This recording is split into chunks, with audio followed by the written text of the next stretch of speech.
Welcome to Rashmi's रसोई। मटणाच्या खूप साऱ्या recipes तर तुम्ही पाहिल्या असतील, पण आज मी तुम्हाला bakery style mutton keema patties कसं बनवायचं ही रेसिपी दाखवणार आहे। त्यासाठी हा व्हिडिओ तुम्ही शेवटपर्यंत बघा आणि माझ्या चॅनलला लाईक, शेअर अँड सबस्क्राइब करा। मटन खिमा पॅटीस बनवण्यासाठी आपण हा पाव किलो मटणाचा खिमा बनवून आणलाय। 2 मोठे बटाटे बॉईल करून स्मॅश करून घेतलेत। ब्रेड क्रम्स यूज करणार आहोत। कॉर्नफ्लोअर घेतले गरजेप्रमाणे। 3 ते 4 टेबलस्पून आपण तेल यूज करणार आहोत। पाव चमचा हिंग, 1 मोठा कांदा बारीक चिरून घेतलाय। अर्धा चमचा हळद, 1 चमचा हा घरचाच आगरी कोळी मसाला आहे। अर्धा चमचा गरम मसाला, 1 टेबलस्पून आलं लसूण पेस्ट, पाव चमचा chaat masala, half lemon use करणार आहोत। चवीप्रमाणे मीठ आणि गार्निशिंग साठी कोथिंबीर वापरणार आहोत। गॅसवर आपण हा पॅन गरम करत ठेवलाय। अगदी चमचाभरच आपण तेल घेणार आहोत। ह्यात पाव चमचा आपण हिंग घालायचंय। नंतर अर्धा चमचा आलं लसूण पेस्ट, अगदी थोडीशीच हळद मी आता घालणार आहे। थोडंसं तेलावर परतून घ्यायचंय। आणि आता हा खिमा आहे, हा स्वच्छ धुवून घेतलाय आपण चाळणीवर। जी पीठ चाळायची आपली चाळण असते ना, त्याच्यावर खिमा आपल्याला व्यवस्थित धुवून घ्यायचा आहे। आता हा खिमा मी ह्या तेलावर छान परतून घेते।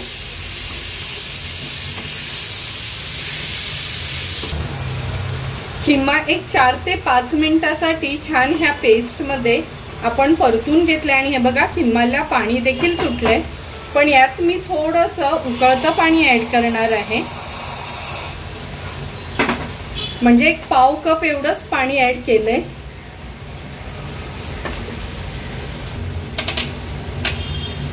आता ह्यात अगदी थोडंसंच मीठ ऍड करते, म्हणजे खिमा आपला लवकर शिजावा म्हणून। आणि झाकण देते मीडियम फ्लेमवर। आपण 10 ते 15 मिनिटांसाठी हा खिमा पहिला शिजवून घेऊया।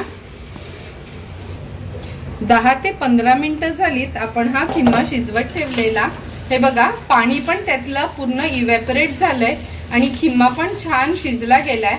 आता हा खिमा मी एका बोल मध्ये काढून घेते आणि ह्या खिम्याची एक आपण स्टफिंग छानशी तयार करून घेऊया। ज्या पॅन मध्ये आपण खिमा शिजवून घेतलेला त्याच पॅन मध्ये आपण ही स्टफिंग तयार करून घेणार आहोत। 2 टेबलस्पून एवढं तेल घेते। आता यात आपण कांदा ऍड करूया। गॅसची फ्लेम मी आता मीडियम वर करते आणि कांदा अगदी मऊ होईपर्यंत आपल्याला छानसा शिजवून घ्यायचा आहे, म्हणजे एकदम सॉफ्ट बनायला हवा आपला हा कांदा। कांदा छान गुलाबी रंगाचा होईपर्यंत आपण शिजवून घेतलाय। आता एक एक करून यात मसाले ऍड करूया। सर्वात आधी 1 चमचा आलं लसूण पेस्ट, मगाशी आपण यातली अगदी थोडीशीच पेस्ट यूज केलेली। हळद अर्धा चमचा। नंतर हा घरचा आमचा आगरी कोळी मसाला आहे, हाच मी यूज करणार आहे। तुमच्याकडे हा मसाला नसेल तर लाल मिरची पावडर आणि गरम मसाला वापरू शकता।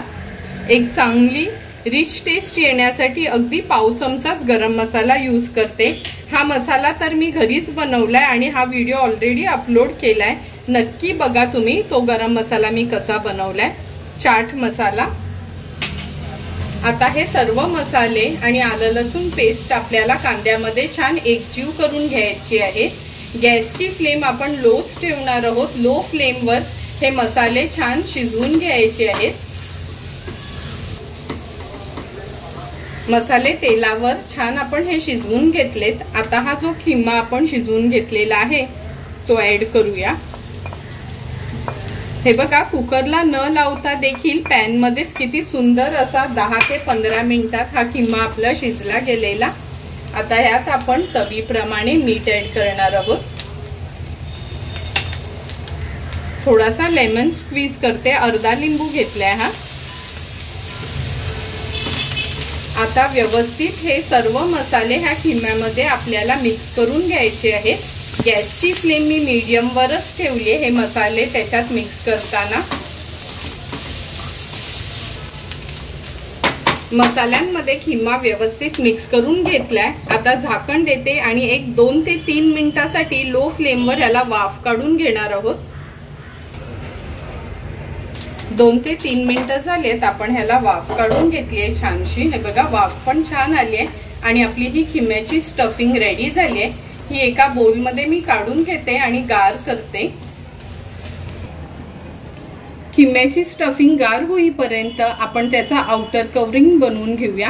हा बॉईल केलेला पोटॅटो घेतलाय मी आणि थोडा खिसून घेतला म्हणजे त्याचे लम्स राहणार नाहीत।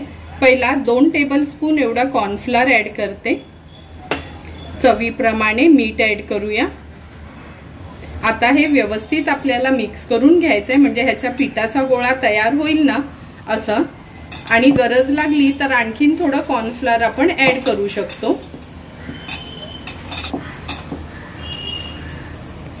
जवळपास 4 टेबलस्पून कॉर्नफ्लोअर आपल्याला ह्याला लागले। हे बघा छान आपला हा गोळा तयार झालाय। आता याच्यावर आपण चमचाभर तेल ऍड करणार आहोत। तेलाने ग्रीस करून घ्यायचंय म्हणजे ह्याचे छान पेढे तयार होतील। आणि आता लगेचच आपण ह्याचे पॅटीस बनवायला सुरुवात करूया। पॅटीस बनवण्यासाठी सर्व इन्ग्रेडियंट्स तर आपले रेडी आहेत। खिमा पण गार झालाय। आता ही कोथिंबीर ऍड करते आणि मिक्स करून घेते। ह्याला मिक्स करून झालं की आपण एक अंड घेतलंय म्हणजे त्या कवरिंगला लावायसाठी ते फेटून घेणार आहोत। अंड एक हे फेटून घेऊया आपण व्यवस्थित। अंड पण व्यवस्थित फेटून झालंय। आता हे जे आपण स्टफिंग ह्याच्यासाठी म्हणजे कवरिंगसाठी बटाट्याचं तयार करून घेतलेलं त्याचा एक गोळा घेऊया। खूप जास्त नाही घ्यायचं कारण का कवरिंगची आपली हे जास्त जाड नकोय आपल्याला। त्याची अशी पारी बनवून घ्यायची आपल्याला, जेवढी पातळ करता येईल ना तेवढी। आणि आता ह्याच्यामध्ये आपण 2 चमचे तरी स्टफिंग ऍड करूया कारण का खाताना ते बटाटा नाही लागायला हवं, खिम्याचा फ्लेवर आपल्याला यायला हवं। आता व्यवस्थित आपण हे हळूहळू कव्हर करून घ्यायचं आहे।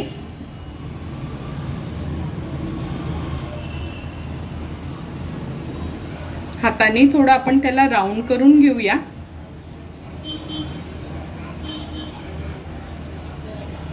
हे बघा आणि असं प्रेस करायचंय व्यवस्थित। अशी आपण ह्याची ही पॅटी तयार करून घेतली। आता ह्या अंड्यामध्ये ही आपण डीप करणार आहोत। दोन्ही बाजूनी व्यवस्थित डीप करून घ्यायची आहे। नंतर पूर्ण अंड त्याचं काढून घ्यायचंय। आणि हे जे ब्रेड क्रम्स आहेत, आपला नॉर्मलच ब्रेड असतो ना आपण सँडविचसाठी वगैरे यूज करतो, तोच मी मिक्सरला लावून बारीक केलाय। त्याच्यामध्ये व्यवस्थित आपल्याला हा घोळून घ्यायचा आहे म्हणजे आउटर कवरिंग छान क्रिस्पी अशी बनते। अशा पद्धतीने सर्व हे खिमा पॅटीस मी रेडी करून घेते। एक एक करून हे 5 पॅटी आपण तयार करून घेतलेत आणि उरलेलं बॅटर किंवा स्टफिंग आपण फ्रीज मध्ये देखील ठेवू शकतो आणि जेव्हा गरज लागेल तेव्हा आपण बनवून खाऊ शकतो। आता हे रेडी झालेले पॅटी आपण शॅलो फ्राय करणार आहोत। गॅसवर आपण हा एक पॅन गरम करत ठेवलेला, यात अगदी 2 टेबलस्पून एवढंच तेल घ्यायचंय आपल्याला कारण का मी आधीच सांगितलं तुम्हाला हे पॅटी आपण शॅलो फ्राय करणार आहोत। तेल व्यवस्थित स्प्रेड करून घेते आणि गॅसची फ्लेम लो करायची आहे। एक एक करून आता हे आपण तयार केलेले खिमा पॅटी ह्याच्यात ठेवूया आणि लो टू मीडियम फ्लेमवर आपल्याला हे तळून घ्यायचे आहेत कारण का एकदम हाय फ्लेम ठेवली तर ते वरून असे काळपट होतील आणि आतून क्रिस्पी होणार नाहीत। 1 मिनिटासाठी तरी आपण हे असेच ठेवायचे आहेत, अजिबात हात लावायचा नाही त्याला। 1 मिनिटभर झालाय। आता गॅसची फ्लेम मी थोडी मीडियम केली आहे आणि एक एक करून आता हे पॅटी आपण पलटून घेऊया। हे बघा किती सुंदर असा कलर आलाय म्हणून लक्षात ठेवा, लो टू मीडियम फ्लेमवरच हे आपल्याला व्यवस्थित फ्राय करून घ्यायचे आहेत, म्हणजे वरची बाजू छान क्रिस्पी बनते। आता पुन्हा ही मागची बाजू देखील लो फ्लेमवरच, गॅसची फ्लेम लो करते आणि लो फ्लेमवरच आपल्याला फ्राय करून घ्यायचं आहे। आणखीन 1 ते 1.5 मिनिट झालंय, गॅसची फ्लेम पण मी आता हाय केली। पुन्हा हे पलटून घेऊया आणि हे बघा अगदी 1 ते 1.5 मिनिटातच ही बाजू पण आपली व्यवस्थित फ्राय करून झाली आणि अगदी कमी तेल आपल्याला लागलंय। आता हे रेडी झालेले खिमा पॅटीस आपण सर्विंग प्लेटमध्ये सर्व करणार आहोत। हे रेडी झालेले खिमा पॅटीस आपण सॉस सोबत सर्व करणार आहोत। तुम्ही बघितलंच असेल किती सुंदर असे आपले हे मटन खिमा पॅटीस दिसतायत, वरून क्रिस्पी आणि आतून सॉफ्ट असे।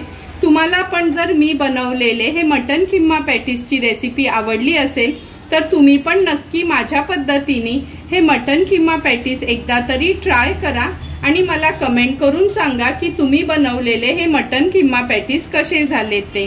तुम्हाला जर मी बनवलेले हे मटन खिमा पॅटीस आवडलं असेल तर नक्की माझ्या चॅनलला तुम्ही लाईक, शेअर अँड सबस्क्राईब करा। Thank you for watching my video.